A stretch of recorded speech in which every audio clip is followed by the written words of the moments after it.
Hello दोस्तों, कैसे हैं आप सब। तो दोस्तों, हमारे चैनल में उत्तराखंड की निःशुल्क सीरीज चल रही है जिसमें कि आपको कंप्लीट कोर्स कराया जा रहा है। दोस्तों, हमारी उत्तराखंड जिला सीरीज चल रही है। उत्तराखंड जिला सीरीज में हम लोग 3 जनपद कंप्लीट कर चुके हैं, उत्तरकाशी, चमोली और रुद्रप्रयाग। उसके बाद देखिए आज से हम लोग शुरू कर रहे हैं देहरादून जनपद। देखिए पिछली वाली वीडियो में मैंने आपको SDRF की फुल फॉर्म लिखवाई थी। जब हम लोग केदारनाथ आपदा पढ़ रहे थे तो वहां पर मैंने आपको इसकी फुल फॉर्म लिखवाई थी, स्टेट डिजास्टर रिस्पॉन्स फंड। लेकिन फंड नहीं होगा, इसमें आपको करेक्शन करना है। वहां पर एफ की जगह फोर्स करना है। वहां पर पिछली वाली वीडियो में मैंने आपको पढ़ाया था स्टेट डिजास्टर रिस्पॉन्स फोर्स, इसको आपको लिख लेना है। एफ की जगह फंड की जगह आपको फोर्स करना है, क्योंकि थोड़ा सा मिस्टेक हो गया था लिखने में जल्दीबाजी में, तो यहाँ पर से आपको सुधार लेना है। चलिए शुरुआत करते हैं हम लोग। जो हमारा देहरादून जनपद है उसका आज का हमारा पार्ट फर्स्ट है। देखिए अगर हम लोग बात करें देहरादून जनपद की, उत्तराखंड के एग्जाम में सर्वाधिक जो प्रश्न बनते हैं वो किस जनपद से बनते हैं, तो देहरादून जनपद से ही सर्वाधिक प्रश्न बनते हैं। और इस जनपद को हमको बहुत ही अच्छे से कवर करना है। देखिए थोड़ा लंबा जाएगा, 4 या मैं तो 5 भी हो सकते हैं, इसके 5 पार्ट भी हो सकते हैं। कोशिश करूंगा कम से कम पार्ट में अधिक से अधिक मैटर दे दूं आपको।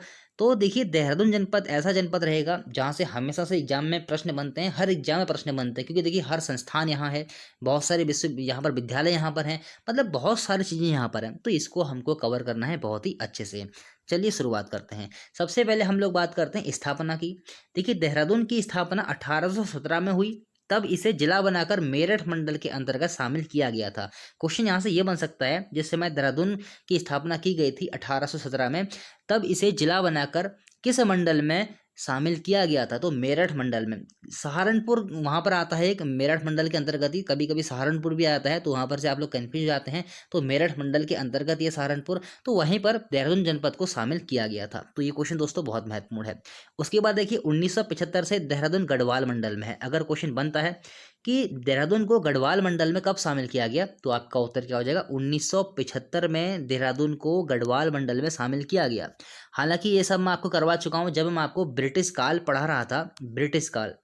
तो ब्रिटिश काल में देहरादून से संबंधित भी मैंने आपको कुछ बातें बताई थी, जैसे कि 1826 से मैंने आपको बताया था कि देहरादून जनपद को कहीं पर शामिल किया गया था। उसके बाद 1829 में फिर से वहां से उसको हटा दिया गया था। ऐसी ऐसी बातें मैंने वहां पर आपको लिखवा रखी हैं, सब ब्रिटिश काल में। दोबारा नहीं पढ़ाऊंगा ये सब, एक बार मैं आपको अच्छे से पढ़ा चुका हूँ। तो जो चीज़ें हम लोग पहले पढ़ चुके हैं उनको हम लोग डिस्कस नहीं करने वाले हैं। तो देखिए नगर निगम कब बनता है, 9 दिसंबर 1998 को देहरादून जनपद नगर निगम बनता है। और 1867 में यहाँ पर नगर पालिका बनी थी। देखिए दोने की आकृति तथा मान्यता अनुसार महाभारत काल में यहाँ आचार्य द्रोण के आश्रम होने के कारण इस घाटी को द्रोण घाटी के नाम से भी जाना जाता है। तो दोस्तों ये महत्वपूर्ण है। वैसे तो यहाँ पर गुरु राम राय का भी नाम आता है, जिनको अभी हम लोग पढ़ेंगे। तो यहाँ पर कुछ नाम आते हैं, जैसे कि आचार्य द्रोणाचार्य थे, जो कि महाभारत अगर जिसने देखी है तो वहाँ पर पता होगा आचार्य द्रोण कौन थे। तो यहाँ पर से ऐसा अनुमान लगाया जाता है कि पहला अनुमान ये है कि दोने की आकृति, दूसरा अनुमान ये है कि महाभारत काल में यहाँ आचार्य द्रोण का आश्रम होगा, इसी कारण इस घाटी को द्रोण नाम से जाना गया। अब देखिए मैंने यहाँ पर इतिहास लिखा हुआ है कि देहरादून जनपद का इतिहास। देखिए देहरादून जनपद का इतिहास तो हम लोग पढ़ चुके हैं। अब आप पूछेंगे कैसे पढ़ चुके हैं। देखिए देहरादून में कितने सारे आक्रमण हुए थे। जब रानी कर्णावती शासन कर रही थी, वहां पर क्या होता है, शाहजहां के द्वारा आक्रमण किए जाते हैं, देहरादून वाले क्षेत्र से ही किए जाते हैं। बहुत सारे मुस्लिम आक्रमण हुए थे, रोहिलाओं के आक्रमण हुए थे। तो वो सब कुछ हम लोग पहले ही पढ़ चुके हैं। पवार शासन में और ब्रिटिश शासन में, जैसे कि गोरखा युद्ध हमने पढ़ा था। गोरखा युद्ध में भी देहरादून में काफ़ी मतलब वहाँ पर युद्ध होते हैं। तो ये सब तो हम लोग पढ़ चुके हैं, इसलिए मैंने यहाँ पर आपको याद दिलाने के लिए, अगर या फिर जो पहली बार ये वीडियो देख रहे हैं उनको मैंने बताने के लिए यहाँ पर लिखा हुआ इतिहास। तो देहरादून जनपद का जो भी इतिहास है ब्रिटिश काल में है, साथ साथ में पवार वंश में है। तो ये सब कुछ हम लोग पहले ही कवर कर चुके हैं, तो इसको हम लोग दोबारा नहीं पढ़ेंगे। चलिए ठीक है। उसके बाद देखिए 1699 में पंजाब से आए गुरु राम राय ने यहाँ डेरा डाला था। शायद डेरा डालने के कारण इसका नाम देहरादून पड़ा हो और बाद में इसको देहरादून के नाम से जाना गया हो। अब देखिए एक बात और समझेंगे, 1699 कहीं कहीं पर आपको ये 1675 भी मिलेगा, 75 76। तो अगर ऑप्शन में ऐसे प्रश्न बनता है वहाँ पर आपको 1699 ऑप्शन में नहीं मिलता है, आप लोग 1675 76 की तरफ जा सकते हैं। 1676 भी है, 1675 भी है। तो ये दोस्तों किताबों की गलतियां हैं। अब होता है क्या, एग्जामिनर जाने कौन सी किताब वहाँ पर उठा ले, ये तो हमको भी पता नहीं है। तो ये किताबों की गलतियां हैं कि हर किताब में अलग अलग डेटा हमको देखने को मिलता है। तो वैसे परीक्षावाणी में 1699 है, अन्य किताबों में हमको देखने को मिलता है 1676। तो ये आपको देखने को, ये आपको समझना है और एग्जाम में इसी तरीके से आपको समझना है। वैसे दोनों ऑप्शन साथ में आएंगे नहीं, तो ये आपको ध्यान में रखना है। चलिए ठीक है, बढ़ते हैं आगे। उसके बाद देखिए, देहरादून का प्राचीन नाम क्या था? पृथ्वीपुर। अभी हम लोग देहरादून के उपनाम भी पढ़ेंगे। देखिए उपनाम अलग होते हैं, उपनाम और प्राचीन नाम में अंतर है। प्राचीन नाम का मतलब क्या है? प्राचीन नाम का मतलब ये है जो नाम पौराणिक ग्रंथों में है उनको हम लोग बोलते हैं प्राचीन नाम, या फिर हम लोग कह सकते हैं कि जो नाम आज से मतलब बहुत टाइम पहले के हैं उनको हम लोग प्राचीन नाम बोल सकते हैं। पौराणिक नाम अलग हो जाएगा, प्राचीन नाम भी अलग हो जाएगा एक प्रकार से हम लोग देखें तो। और उपनाम क्या होते हैं? उपनाम यानी कि अगर कोई जगह है किसी खास वजह से वो प्रसिद्ध है तो हम लोग उपनाम बोल देते हैं उसे, तो उसको हम लोग समझेंगे। तो देखिए देहरादून का जो प्राचीन नाम हो जाएगा पृथ्वीपुर हो जाएगा। उसके बाद देखिए, गुरु रामराय को पवार शासक फतेहपति शाह ने, फतेह शाह लिख दिया, फतेहपति शाह होगा, फतेहपति शाह ने अपने राज्य में आश्रय दिया तथा गुरुद्वारा निर्माण हेतु 3 गांव खुरबुड़ा, राजपुर, चमासारे दान में दिए। देखिए एक चीज यहाँ पर से और समझेंगे, फतेहपति शाह, जब मैं आपको पवार वंश में फतेहपति शाह पढ़ा रहा था तो मैंने वहां पर आपको ये लिखवाया था कि फतेहपति शाह ने गुरु राम राय को 5 गांव दान में दिए थे। ये बात बोलते हैं यशवंत सिंह कठोच जी अपनी पुस्तक में, लेकिन कुछ किताबों में ये 3 गांव लिखा हुआ है। यशवंत सिंह कठोच ने भी 3 ही गांव का उल्लेख कर रखा है, खुरबुड़ा, राजपुर और चमासारी। उनने 5 गांव का उल्लेख नहीं किया। उन्होंने कुछ इस तरीके से लिखा हुआ है कि गुरु राम राय को पवार शासक फतेहपति शाह ने अपने राज्य में आश्रय दिया तथा गुरुद्वारा निर्माण हेतु 5 गांवों में से 3 गांव का उल्लेख किया है, मतलब ये दान में दिए थे। कुछ इस तरीके से यशवंत सिंह कठोच जी ने लिखा हुआ है। लेकिन देखिए इसको आप लोग 3 गांव ही पढ़िए, 5 गांव के नाम तो उन्होंने भी नहीं दे रखे हैं, तो इसको आपको 3 गांव, इसको अगर आपने वहां पर 5 गांव लिखे हुए हैं तो 3 गांव आपको वहां पर यहाँ पर कर लेने हैं।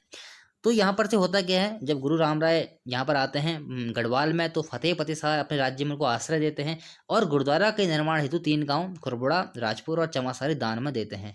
तो यशवंत सिंह कटोच जी 5 बोलते हैं। अगर 3 ऑप्शन में नहीं मिलता है तो उस कंडीशन में आप लोग 5 में टिक कर सकते हैं। चलिए ठीक है, तो ये तो रही थी कुछ सामान्य सी बातें। अब हम लोग बात कर लेते हैं भौगोलिक स्थिति की। बहुत महत्वपूर्ण रहती है भौगोलिक स्थिति। देखिए इसको हम लोग मैप के माध्यम से भी समझेंगे, क्योंकि देखिए भौगोलिक स्थिति जब तक हम लोग मैप के माध्यम से नहीं समझते हैं हमको समझ में नहीं आएगी। पहले जो यहाँ पर लिखा हुआ है उसको लिख लीजिए, फिर हम लोग मैप के माध्यम से समझते हैं। तो चलिए नोट करेंगे। अगर हम लोग बात करें देहरादून के क्षेत्रफल की, 3088 वर्ग किलोमीटर क्षेत्रफल है।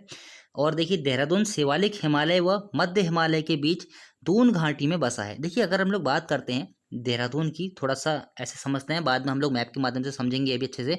देखिए ये हमारा हरिद्वार पड़ता है और यहीं पर कहीं पर हमारा देहरादून पड़ता है। तो देखिए देहरादून शिवालिक हिमालय व मध्य हिमालय के बीच दून घाटी में बसा हुआ है। शिवालिक की पहाड़ियाँ कुछ यहाँ पर से आ जाएंगी और मध्य हिमालय की पहाड़ियाँ, देखिए यहाँ मध्य हिमालय की पहाड़ियाँ कुछ यहाँ से लेकर यहाँ तक के बीच में हो जाएंगी, एक अनुमान लगा लेते हैं। तो जो देहरादून का जो उत्तरी वाला हिस्सा रहेगा वो मध्य हिमालय क्षेत्र में आएगा और जो निचला हिस्सा रहेगा वो किस में आएगा? शिवालिक हिमालय में आएगा। तो देखिए देहरादून शिवालिक हिमालय व मध्य हिमालय के बीच दून घाटी में बसा हुआ है। देहरादून 2 मुख्य भागों में बटा है, जिसमें एक दून घाटी व दूसरा पहाड़ी पर बसा जौनसार बावर क्षेत्र है। तो दोस्तों ये महत्वपूर्ण है, ये आपको ध्यान में रखना है। उसके बाद देखिए उत्तराखंड का सबसे पश्चिमी जिला कौन सा हो जाएगा? देहरादून ही हो जाएगा। राज्य का सबसे बड़ा दून या द्वार कौन सा है? देहरादून। चलिए ठीक है, बढ़ते हैं आगे। उसके बाद देखिए अंतर्राज्यीय सीमाएं, देखिए इसको हम लोग मैप के माध्यम से समझेंगे तब आपको बहुत ही अच्छे से समझ में आएगा। देखिए अगर हम लोग बात करते हैं देहरादून कितने राज्यों के साथ अंतर्राज्यीय सीमाएं बनाता है, तो 2 राज्यों के साथ। कौन कौन से? हिमाचल प्रदेश और उत्तर प्रदेश। अब हिमाचल प्रदेश के 2 जिले हैं, शिमला और सिरमौर, जिनसे कि देहरादून की सीमाएं मिलती हैं, और उत्तर प्रदेश का एक जनपद है सहारनपुर, जहाँ से कि देहरादून की जो सीमाएं हैं वो सहारनपुर को स्पर्श करती हैं। फिर देखिए राज्य के कितने जनपद देहरादून जिले को स्पर्श करते हैं, तो 4 जनपद हैं राज्य के जो कि देहरादून जनपद को स्पर्श करते हैं। कौन कौन से? हरिद्वार, उत्तरकाशी, टिहरी और पौड़ी।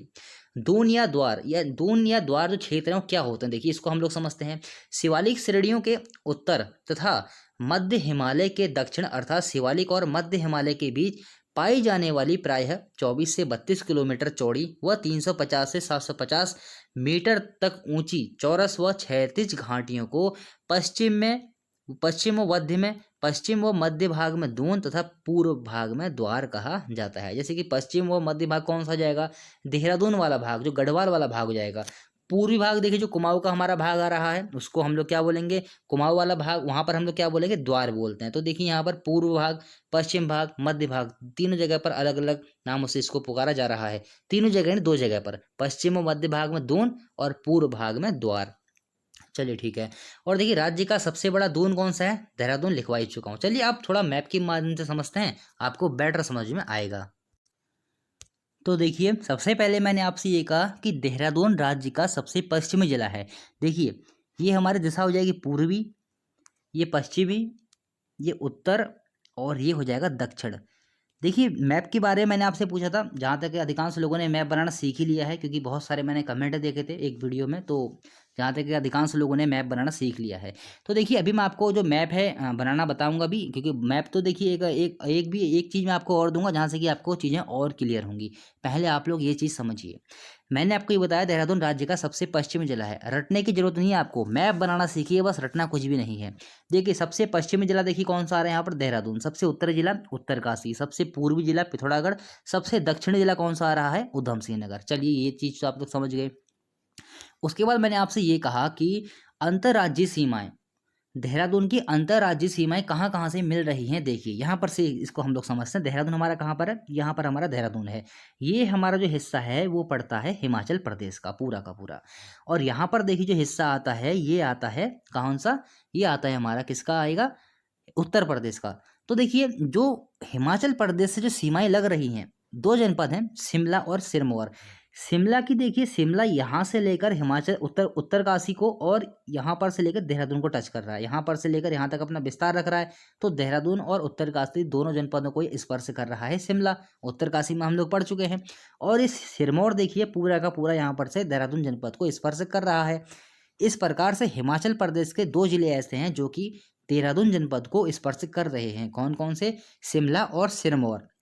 और देखिए हिमाचल प्रदेश का वो कौन सा जिला है जो उत्तराखंड के दो जनपदों को स्पर्श करता है, कौन सा है, शिमला। देखिए यहाँ से उत्तरकाशी और यहाँ से देहरादून। चलिए ये आप समझ गए होंगे जो हिमाचल प्रदेश से स्पर्श करने वाले जो जिले हैं देहरादून को।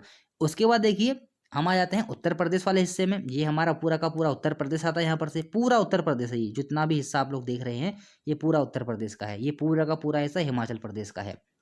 तो देखिए ये जो मैंने ये जो जिले मैंने बना रखे हैं ना रेड वाले, ये जितने भी रेड यहाँ पर दिख रहा होगा आपको, ये वाले ये सारे उत्तर प्रदेश के जिले हैं। ये सब उत्तर प्रदेश के जिले हैं। उसी प्रकार से एक उत्तर प्रदेश का जिला आता है सहारनपुर। यहाँ पर देखिए ये रेड वाला जो हिस्सा है यहाँ पर आता है सहारनपुर जनपद। अब देखिए सहारनपुर जनपद की जो सीमाएं बन रही हैं वो देखिए यहाँ से यहाँ तक बनती हैं। तो यहाँ पर से आप लोग देख रहे होंगे सहारनपुर जो है पूरा देहरादून को यहाँ पर से यहाँ पर तक स्पर्श कर रहा है। तो इस प्रकार से उत्तर प्रदेश का एकमात्र जनपद है सहारनपुर जो कि देहरादून को स्पर्श करता है। तो ये नोट कर लेंगे, इस तरीके से आपको समझना है। इसी तरीके से हम लोग सब समझेंगे, ये बारी बारी से जैसे जनपद हमारे आते जाएंगे वैसे वैसे हम लोग इनको समझेंगे, बहुत ही अच्छे से आपको समझ में आएगा। तो हमने ये जाना कि देहरादून को हिमाचल प्रदेश के दो जिले कौन कौन से, सिरमौर और शिमला, और उत्तर प्रदेश का एक जनपद सहारनपुर स्पर्श कर रहा है। तो ये समझ गए। उसके बाद देखिए राज्य का कितने जनपद देहरादून जिले को स्पर्श करते हैं। देखिए मैप आपको बनाना आता है तो आपको रटने की जरूरत नहीं है। देहरादून कहाँ पर आता है हमारा, यहाँ पर आता है। पहला हरिद्वार, दूसरा पौड़ी, तीसरा टिहरी और चौथा उत्तरकाशी। बस इतना सा आपको याद रखना है। याद रखना ही नहीं है, मैप बनाना सीखिए। बिल्कुल एकदम से आपको कोई भी एग्जाम में क्वेश्चन आ जाए आप यहाँ से गलत नहीं होएगा आपका, अगर आपने मैप बनाना सीख लिया है। तो ये तो थी कुछ मैप की बात है। अब देखिए मैंने यहाँ पर आपसे एक मैप ये है, यहाँ पर से देखिए बिल्कुल स्पष्ट ये बना हुआ है, बिल्कुल स्पष्ट इसमें सीमाएं दे रखी हैं। वो तो जगह हमारे वहाँ पर थोड़ी छोटी है तो छोटा मैंने बना रखा है। अगर आपको देखिए निश्चित बिल्कुल एकदम फिट है, यहाँ पर से बिल्कुल कोई भी सीमा यहाँ पर से कहीं पर भी देखिए गलत नहीं है। तो वहाँ पर भी कोई गलत नहीं है, बस छोटा है वो। लेकिन यहाँ पर से देखिए आप लोग ऐसे ही बना सकते हैं इसको, वो बस थोड़ा सरल है। देखिए अगर इसको आप बनाते हैं थोड़ा सरल बनेगा ये थोड़ा, क्योंकि इसमें रेखाएं आड़ी तिरछी नहीं है, लेकिन सीमाएं हर जगह सही, जो जनपद जहाँ पर जिसको स्पर्श कर रहा है वो हर जगह वो फिट है एकदम। बस यहाँ पर से अंतर क्या है कि इस और इस मैप में ये टेढ़ा मेढ़ा जो है वो मैंने नहीं बना रखा है इसमें। एक चीज़ और, हरियाणा देखिए यहाँ पर से देहरादून को स्पर्श कर रहा है, लेकिन ये गलत है, इस मैप में गलत दिखा रखा है। हरियाणा जो है वो उत्तराखंड को स्पर्श नहीं करता है, तो ये बात आपको ध्यान में रखनी पड़ेगी। चलिए ठीक है, बढ़ते हैं आगे। अब देखिए हम लोग बात कर लेते हैं देहरादून जनपद की प्रशासनिक व्यवस्था के बारे में। देखिए जनघनत्व कितना है, 549, तीसरा जनपद है जनघनत्व के मामले में, याद रखेंगे। देहरादून जनपद तीसरा है जनघनत्व के मामले में। पहला कौन सा है, हरिद्वार। दूसरा कौन सा है, उधम सिंह नगर। लिंगानुपात कौन कितना है, 902, 12वां स्थान। देखिए कितना नीचे गिरा हुआ है। पहला स्थान कौन सा लिंगानुपात में, पहला है अल्मोड़ा। और देखिए अंतिम कौन सा है, अंतिम है उधम सिंह नगर 13वां। और 12वां कौन सा है, 12वां है कौन सा, देहरादून जनपद। साक्षरता की हम लोग बात करते हैं, साक्षरता 84.25 है। पुरुष साक्षरता 89.40। और महिला की कितनी जाएगी, 78.54। सबके आगे प्रतिशत लगा लेंगे, यहाँ पर प्रतिशत लगाया नहीं है, तो 84.25, 89.40% और 78.54% हर किसी में आपको ये कर लेना है। चलिए ठीक है। उसके बाद देखिए राज्य में सर्वाधिक साक्षरता वाला जनपद कौन सा है, देहरादून है। बहुत महत्वपूर्ण क्वेश्चन है। सर्वाधिक महिला साक्षरता वाला जनपद कौन सा है, तो ये भी देहरादून ही है। सर्वाधिक पुरुष साक्षरता कहाँ थी, रुद्रप्रयाग में, हम लोग पढ़ चुके हैं। दशकीय वृद्धि दर कितनी है, देखिए सर्वाधिक महिला साक्षरता तो कहाँ पर आएगी, देहरादून में आएगी। सबसे कम महिला साक्षरता दर कहाँ पर है, उत्तरकाशी में, पढ़ चुके हैं हम लोग उत्तरकाशी वाले जनपद में। चलिए ठीक है।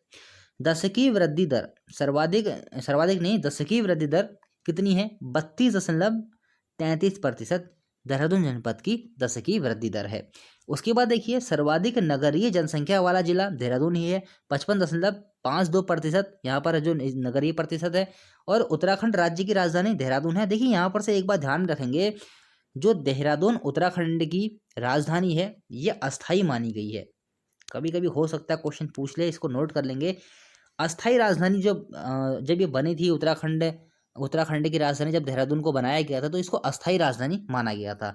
अब देखिए वर्तमान में तो गैरसैंण जो कि उत्तराखंड की ग्रीष्मकालीन राजधानी बन चुकी है। सब कुछ नोट करवा चुका हूँ करंट अफेयर वाली वीडियो में। चलिए ठीक है। विधानसभा क्षेत्र कितने हैं, 10 विधानसभा क्षेत्र हैं। देखिए कभी कभी क्या होता है ना, एग्जाम में विधानसभा क्षेत्र आपसे पूछ ले जाते हैं, जैसे कि विकास नगर कौन सी विधानसभा, मतलब विकास नगर विधानसभा क्षेत्र किस जनपद में है, तो देहरादून में है। धर्मपुर कहाँ है, देहरादून। राजपुर, देखिए यहाँ पर से महत्वपूर्ण क्या रहते हैं, जैसे कि राजपुर जो विधानसभा क्षेत्र है ये अनुसूचित जाति के लिए आरक्षित है, तो बहुत महत्वपूर्ण रहते हैं ऐसे प्रश्न। मसूरी, ऋषिकेश, रायपुर, डोईवाला, सहसपुर, चकराता। चकराता जो है अनुसूचित जनजाति के लिए आरक्षित है। उत्तराखंड में अनुसूचित जनजाति के लिए 2 सीटें आरक्षित हैं, एक नैनीताल नहीं, एक नानामत्ता में है और दूसरी चकराता में है। और एससी के लिए कितनी सीटें आरक्षित हैं, 13 सीटें आरक्षित हैं। तो ये तो हम लोग जैसे जैसे जनपद हमारे आते रहेंगे उनको वहाँ पर हम लोग पढ़ते रहेंगे। तो देखिए ये यहाँ पर से महत्वपूर्ण यही रहेगा, अनुसूचित जाति के लिए आरक्षित कौन सी है, यहाँ पर राजपुर। और जनजाति के लिए काफ़ी बार ये तो आ भी चुका है, चक्राता तो काफ़ी बार एग्जाम में आ भी चुका है, तो ध्यान में रखना है आपको ये। और विधानसभा क्षेत्र आपको याद रखना है, देखिए कोई नए नाम नहीं है, आप लोग तैयारी थोड़ी बहुत करते हैं तो सारे नाम आपने सुने हैं, ये बिल्कुल आपको आराम से याद हो जाएंगे। चलिए ठीक है, बढ़ते हैं आगे। फिर देखिए देहरादून जनपद में तहसीलें कितनी हैं, तो 7 तहसीलें हैं। कौन कौन सी, चकराता, देहरादून, विकासनगर, ऋषिकेश, त्यूनी, कालसी और डोईवाला। 1 2 3 4 5 6 7, ठीक हो गया। तो तहसीलें भी कभी कभी पूछ लेता है, तो इसको भी आपको ध्यान में रखना है। विकासखंड कितने हैं, विकासखंड 6 हैं। देखिए नाम सब वही घूम के आ रहे हैं, देखिए रायपुर, डोईवाला, विकासनगर, चकराता, कालसी, सहसपुर, तो ये नाम सब एक ही जैसे हैं, तो ये आपको इनको याद करने में ज़्यादा दिक्कत नहीं होगी, तो ये आपको याद रखना है। उसके बाद देखिए प्रमुख स्थल की हम लोग बात करते हैं। प्रशासनिक व्यवस्था हो गई, भौगोलिक व्यवस्था हो गई, और जो स्थापना वर्ष था वो हमने पढ़ लिया, और इतिहास तो हम लोग बहुत पहले पढ़ चुके हैं देहरादून का।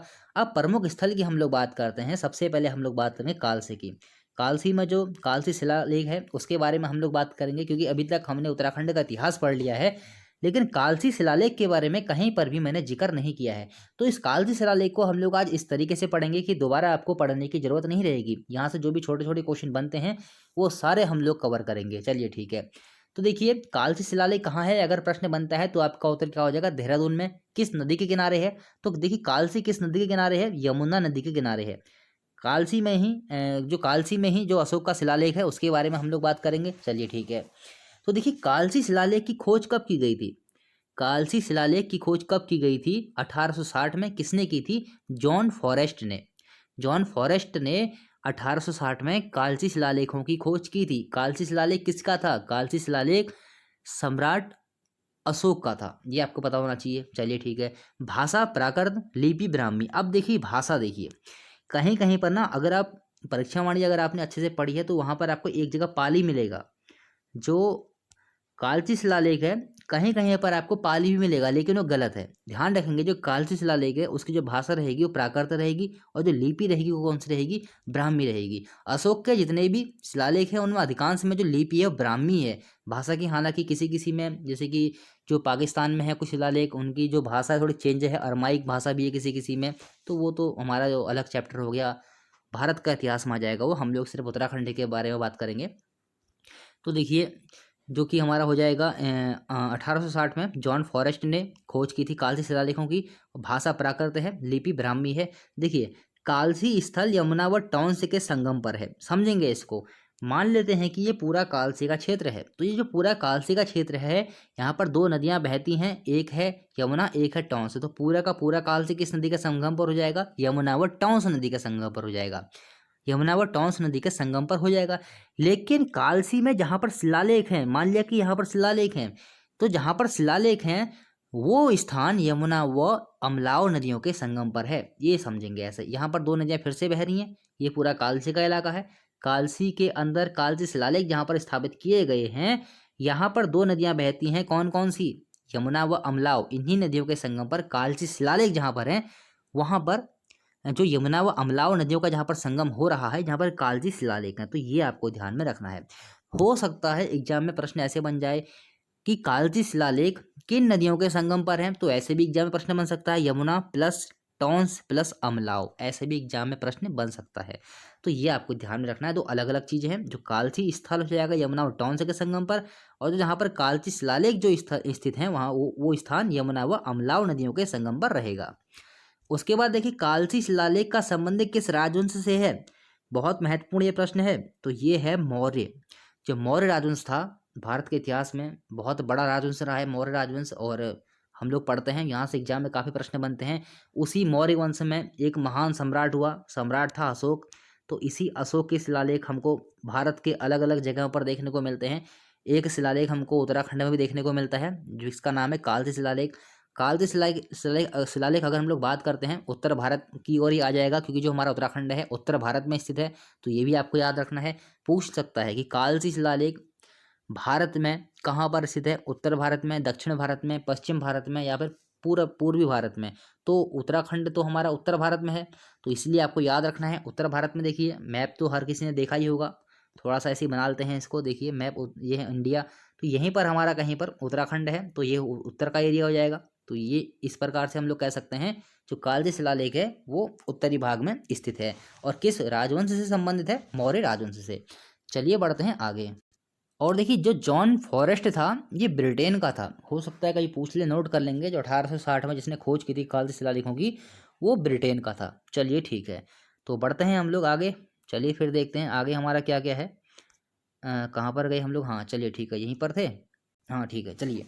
तो देखिए, कालसी शिलालेख मौर्य सम्राट अशोक का है, लेकिन देखिए यहाँ पर तिथियों में फिर से कुछ गलतियाँ पाई गई हैं किताबों में।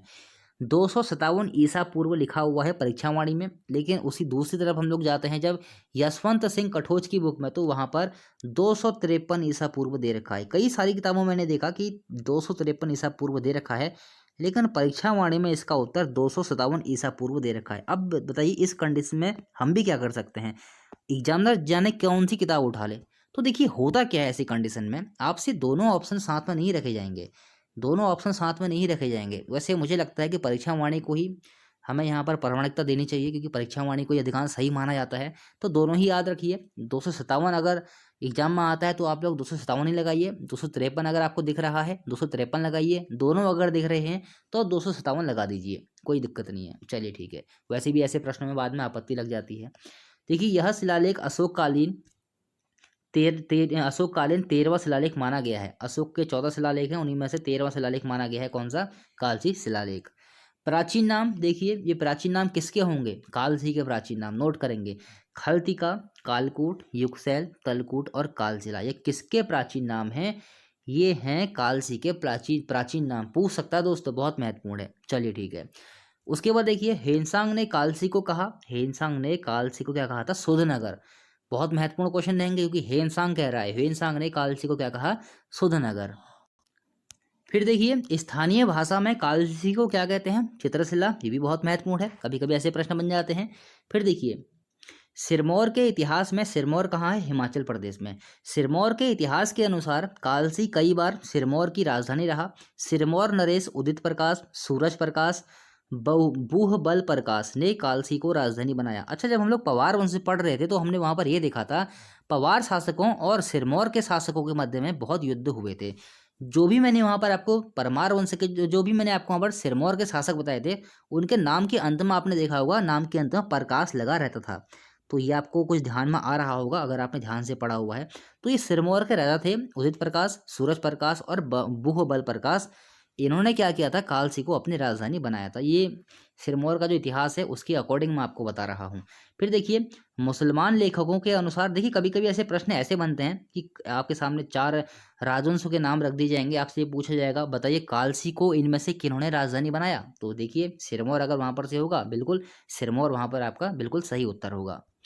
उसके बाद देखिए मुसलमान लेखकों के अनुसार कालसी के स्तूपों, देव मंदिरों का विनाश 1254 ईस्वी में सुल्तान नासिरुद्दीन द्वारा किया गया था। सुल्तान नासिरुद्दीन वैसे तो एक धार्मिक व्यक्ति था। 1246 से लेकर 1246 से लेकर 1266 तक इसका शासनकाल बैठता है और ये गुलाम वंश का एक राजा था। कहाँ का?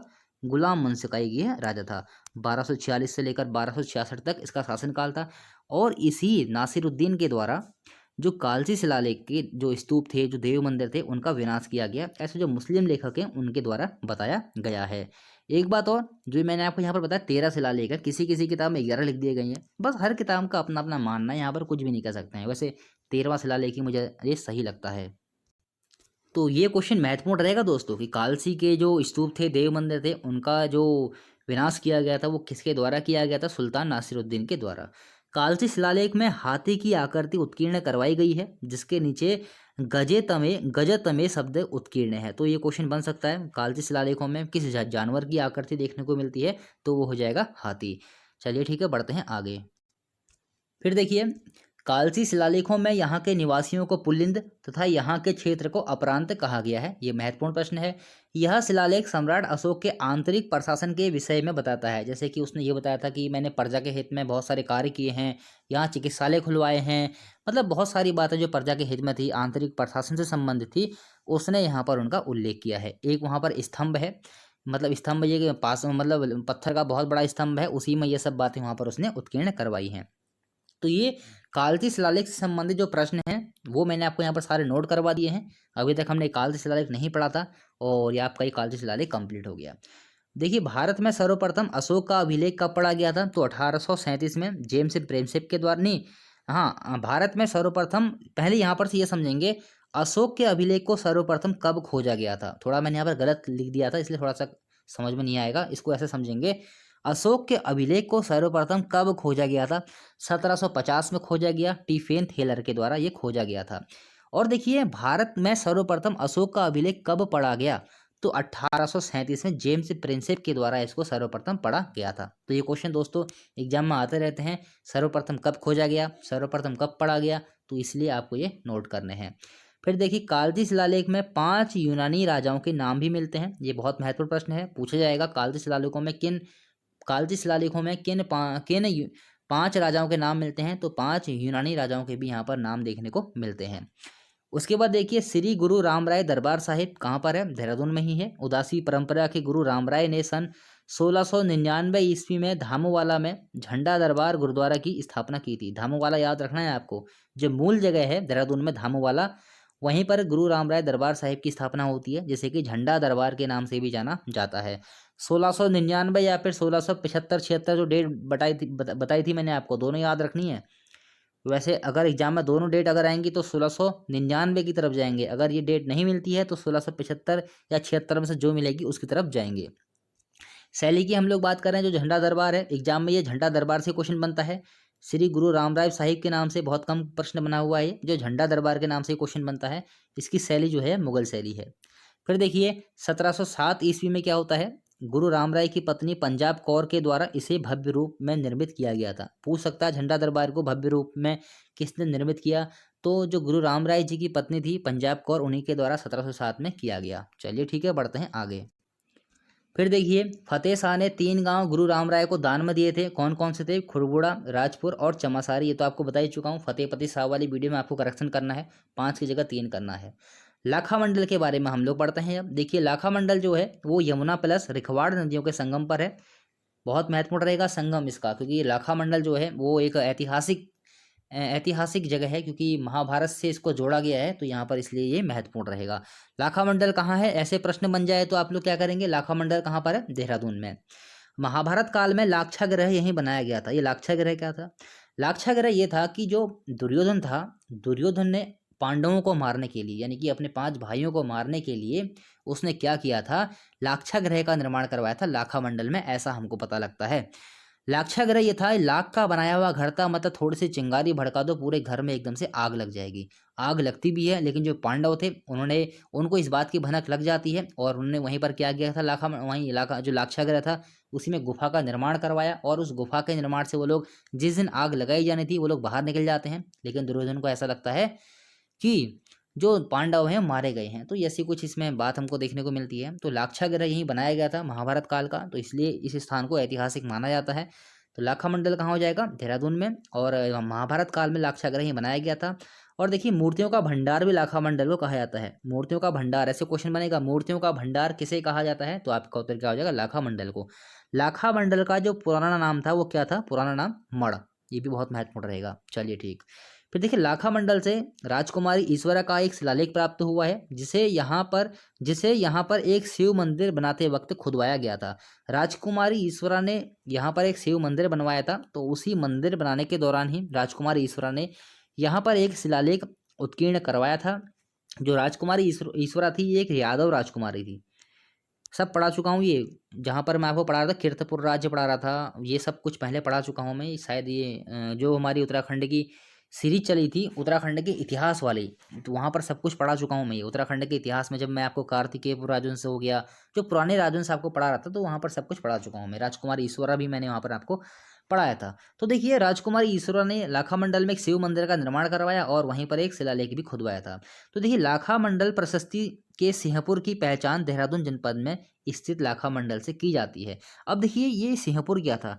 यदुओं की राजधानी थी सिंहपुर। ये हमको कहाँ से पता लगता है? लाखा मंडल प्रशस्ति के अनुसार। लाखा मंडल प्रशस्ति के अनुसार हमको ये पता लगता है यदुओं की राजधानी थी सिंहपुर, और लाखा मंडल प्रशस्ति के सिंहपुर की पहचान देहरादून जनपद के लाखा मंडल से ही की जाती है। तो ये क्वेश्चन दोस्तों अगर बन जाए, सिंहपुर की पहचान देहरादून के किस जनपद, मतलब सिंहपुर की पहचान देहरादून जनपद में स्थित किस स्थान से की जाती है? तो लाखा मंडल से ही की जाती है। लाखा मंडल प्रशस्ति के अनुसार यदुओं की राजधानी कहाँ थी? सिंहपुर, और सिंहपुर की पहचान ही लाखा मंडल से की जाती है। तो ये आपको ये ध्यान में रखना है।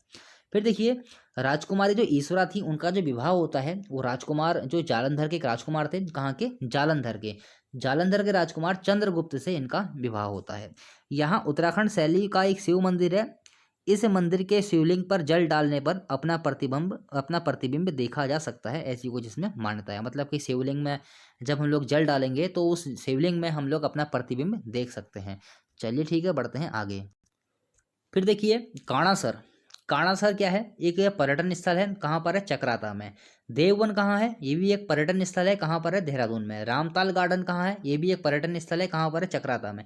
देखिए, वैसे तो आपको चक्राता करके याद करने की आवश्यकता है नहीं, आप लोग इसको देहरादून करके याद करिए, क्योंकि देहरादून में तो इतने सारे पर्यटन स्थल हैं, कहाँ तक स्थानों का नाम याद करेंगे। तो देखिए, मैं तो आपको लिखवा दूंगा, हालांकि मैं आपको लिखवाऊंगा कि किस स्थल पर है, लेकिन आप इसको देहरादून करके ही याद करिए, क्योंकि मैंने ये देखा है कि जो ऐसे स्थल हैं उनके जिस स्थान पर, मतलब जो मूल स्थान पर वो है, जैसे कि हम लोग बात करते हैं देहरादून में काणासर है। अब काणासर कहाँ पर है? चक्राता में है। तो चक्राता बहुत कम दिया जाता है, ऐसे कि ऑप्शन में जो जिले का नाम है ना, अधिकांश वही दिया जाता है। तो छोटे छोटे ग्रुप सी के एग्जाम में तो वैसे ऐसे ही एग्जाम में क्वेश्चन बनते हैं, तो ज़्यादा आपको डीप में नहीं जाना यहाँ पर, क्योंकि ऐसे आप लोग कंफ्यूज हो जाएंगे। तो काणासर कहाँ हो जाएगा? देहरादून में। देववन देहरादून में। रामताल गार्डन कहाँ है? देहरादून में। बैराटगढ़ कहाँ है देहरादून में? ये देखिए चौरानी चोटी पर है। यहाँ पर से देखिए 2 क्वेश्चन आपको मिल गए हैं। बैराटगढ़ किस चोटी पर है? चौरानी चोटी पर। किस जनपद में है? देहरादून में। और चौरानी चोटी कहाँ है? ये क्वेश्चन बन सकता है। चौरानी चोटी कहाँ हो जाएगा? देहरादून में। चलिए ठीक है। उसके बाद देखिए बैराटगढ़ में महाभारत काल में पुलिंद राजा विराट की राजधानी थी। ये देखिए सब कुछ पढ़ा चुका हूँ पहले, वैसे में दोबारा से इसको आप लोग पढ़ लीजिए। बैराटगढ़ जब यहाँ पर आया है तो बैराटगढ़ में महाभारत काल में पुलिंद राजा विराट की राजधानी थी और विराट की पुत्री उत्तरा से अर्जुन के पुत्र अभिमन्यु का विवाह हुआ था। ये बहुत महत्वपूर्ण दोस्तों प्रश्न है।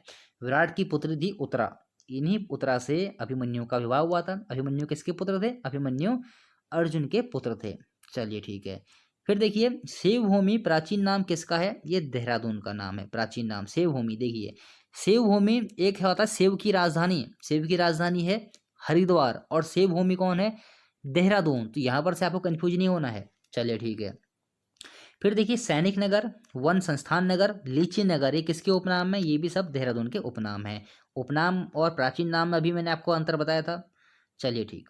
उसके बाद देखिए चक्राता। देखिए चक्राता के बारे में हम लोग डिटेल से पढ़ेंगे अगली वाली वीडियो में। फिलहाल आप लोग यहाँ से इतना सा समझ लीजिए चक्राता के बारे में। जो चक्राता का जो पुराना नाम है, प्राचीन नाम है, वो एक चक्र है। ये बहुत महत्वपूर्ण प्रश्न है, क्वेश्चन बन सकता है ये कि एक चक्र किसका पुराना नाम है? तो चक्राता का ही पुराना नाम एक चक्र है। इसके बारे में डिटेल से हम लोग नेक्स्ट वीडियो में हम लोग चर्चा करेंगे। तो इसके बारे में फिलहाल आप लोग इतना ही याद रखिए।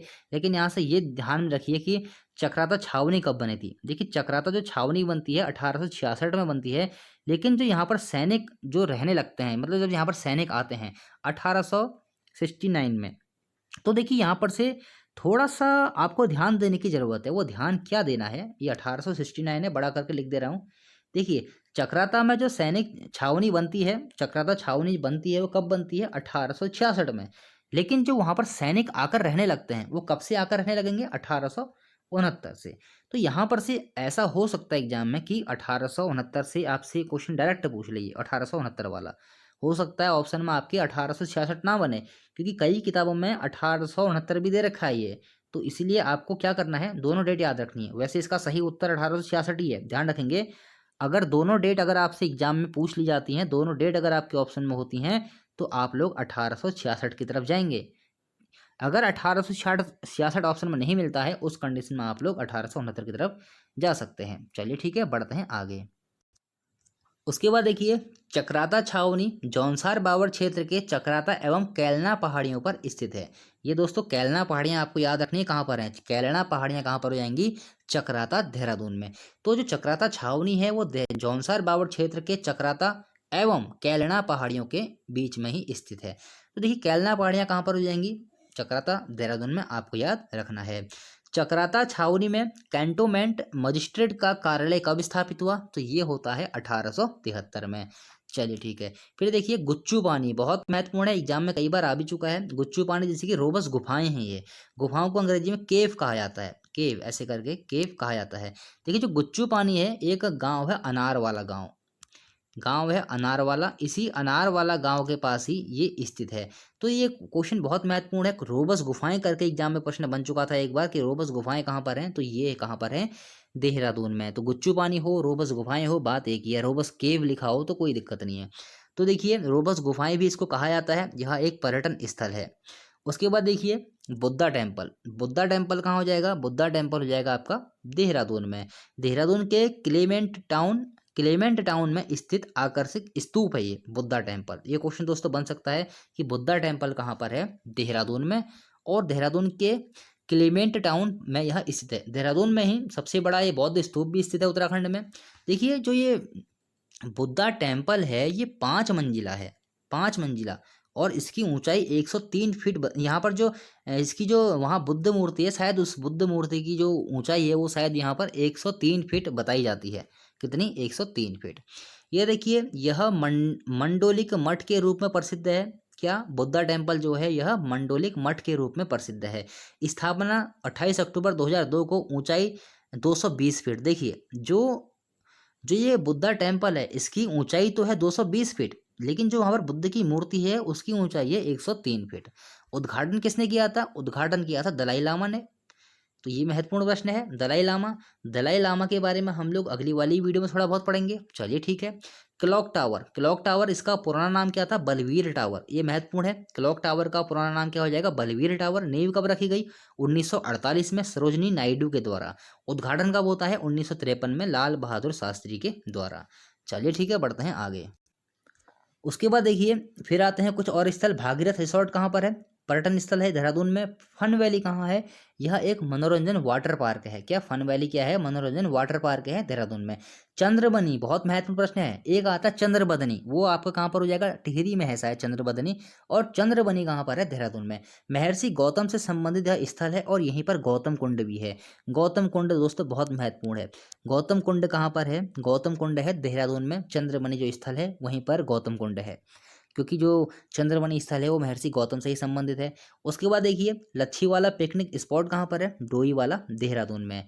मनेरी देखिए मैंने आपको पिछली वाली अभी मैंने आपको एक स्टेटस भी लगाया था यूट्यूब में ही कि जैसे कि क्या होता है कुछ टॉपिक अगर हमारा किसी वीडियो का छूट गया, ऐसा नहीं है कि हम उसको छोड़ ही देंगे।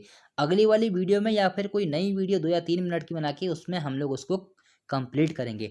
तो उसी प्रकार से देखिए यहाँ पर से टॉपिक 2 चीज़ें छूटी हुई थी उत्तरकाशी में। हालांकि उत्तरकाशी की कुछ और चीज़ें हमारी छूटी हुई हैं, उनको हम लोग अच्छे से कवर कर लेंगे। एक वीडियो में आपको जल्दी ही देने वाला हूँ 2 या 3 मिनट की। तो कुछ 5-6 टॉपिक वहाँ से छूटे हुए हैं, उनको हम लोग कवर कर लेंगे। तो फिलहाल आपको यहाँ पर से उत्तरकाशी जनपद में ये नोट कर लेंगे, ऐड कर लेंगे उत्तरकाशी में मनेरी व जोशियाड़ा कृत्रिम झील कहाँ पर हैं? तो ये हो जाएंगी उत्तरकाशी में। तो दोस्तों इस प्रकार से देहरादून जनपद का पहला पार्ट कंप्लीट हो गया है। दूसरा पार्ट बहुत जल्दी ही आ जाएगा। ठीक है, देहरादून जनपद में थोड़ी सी कंफ्यूजिंग वाला मामला बहुत है, क्योंकि जो किताबों में है ना वो थोड़ा सा कंफ्यूजिंग करके दे रखा है। तो थोड़ा सा वक्त लगेगा इस जनपद में, थोड़ा सा संयम रखना आप लोग भी। लेकिन हाँ वीडियो आपकी टाइम टू टाइम आएंगी, ऐसा नहीं है, हो सकता है पार्ट थोड़े बढ़ जाएं। तो दोस्तों आज के लिए इतना ही। फेसबुक पेज का मैंने लिंक आपको नीचे दिया हुआ है, आप लोग ऐड हो सकते हैं वहाँ से। और साथ ही साथ में व्हाट्सअप नंबर ही मैंने आपको नीचे दे रखा है। अगर आपको कुछ पूछना होता है तो कोई सलाह लेनी होती है तो आप लोग मुझे मैसेज कर सकते हैं। और वीडियो को शेयर कर दिया कीजिए, लाइक कर दिया कीजिए। और कुछ समझ में नहीं आता है तो आप लोग कमेंट कर दिया कीजिए, मैं हर कमेंट का रिप्लाई जरूर करता हूँ। तो दोस्तों मिलते हैं अगली वीडियो में।